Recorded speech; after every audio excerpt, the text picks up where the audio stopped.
Pak Edwin, mungkin kita bisa lanjutkan nih terkait dengan harga bahan baku.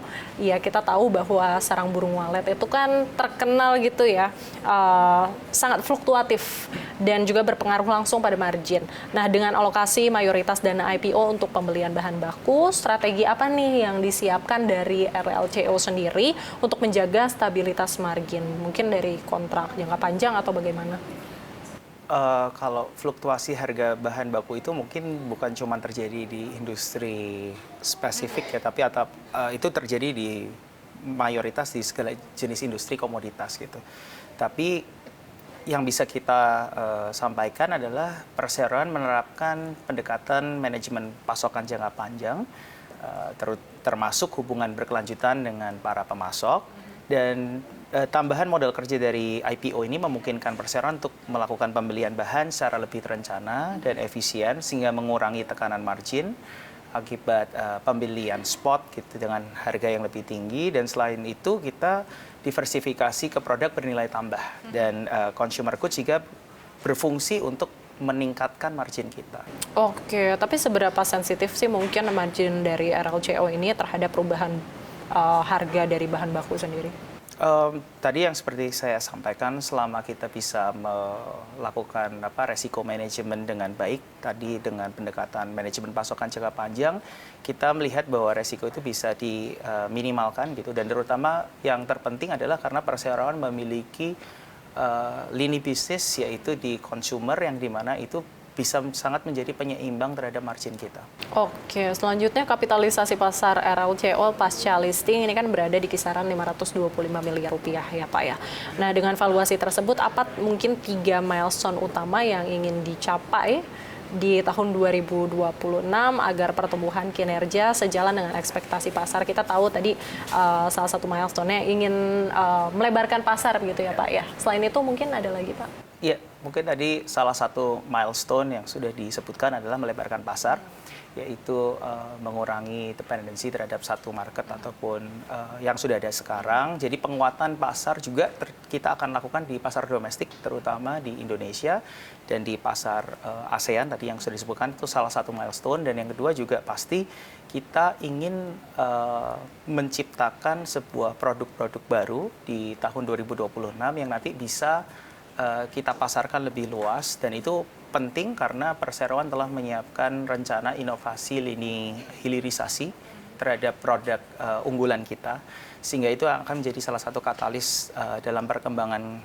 perseroan ke depan. Dan jelas kita akan juga terus berusaha untuk meningkatkan volume dan nilai penjualan di segmen processness yang sudah ada sekarang. Oke, untuk penciptaan produk-produk baru, apakah masih tetap menggunakan sarang burung walet atau mungkin alternatif lain, Pak? Saat ini yang sudah di dalam pipeline jelas itu ada memang di salah satunya di sarang burung walet yang utama, dan ke depan kita akan terus mencari dan juga untuk melihat opsi-opsi ingredients lain yang bisa menunjang daripada kebutuhan perseroan. Oke, mungkin ada produk turunannya atau bagaimana, Pak? Ya, kemarin mungkin sudah seperti yang diungkapkan di informasi terbuka bahwa kita sekarang juga sudah ada sumber protein lain seperti chicken bone broth, salah satunya, dan juga kolagen ikan. Jadi memang perseroan itu berfokus terhadap tadi yang seperti disampaikan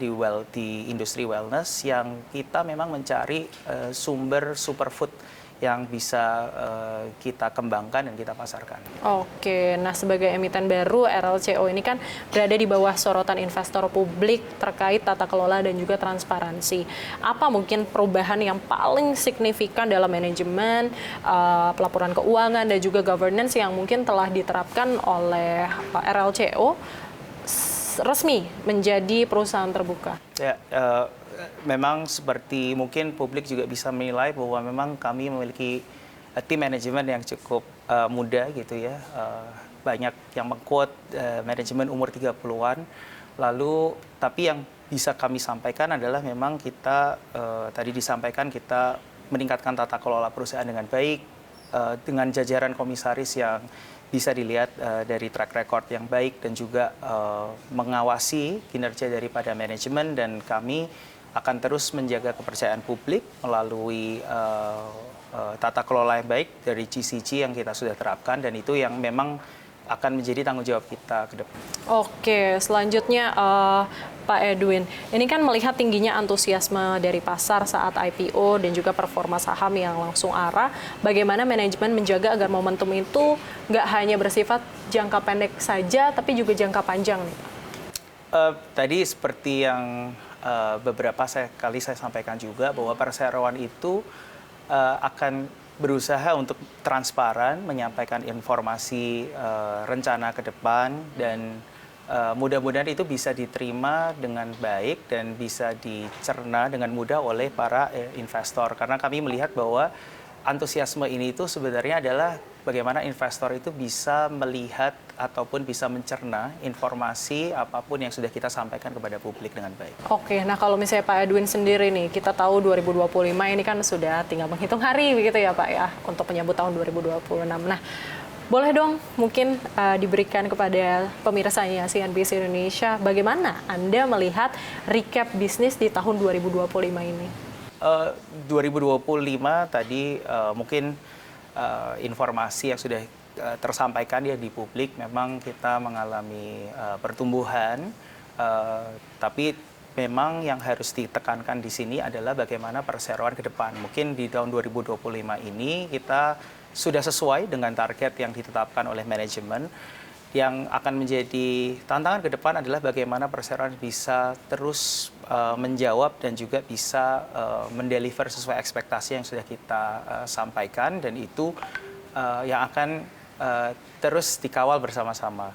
Jadi tadi mungkin dari milestone-milestone yang sudah kita sampaikan, nah itu yang akan menjadi goals yang akan kita capai ke depan. Kalau secara overall nih Pak Edwin, bagaimana Anda melihat outlook bisnis di tahun 2026 di tengah beragam gejolak ekonomi dan juga geopolitik? Perseroan menyikapi itu salah satunya dengan melakukan diversifikasi pasar dan juga nantinya dengan diversifikasi produk. Tapi kita optimis bahwa dengan kita bisa melihat bahwa di 2026 mungkin akan menjadi lebih baik gitu ya daripada 2025, karena kita juga memiliki beberapa ekosistem yang nanti akan bisa mensupport bukan daripada satu ataupun dua hal itu. Jadi kita berharap 2026 seharusnya akan menjadi lebih baik dari 2025. Baik.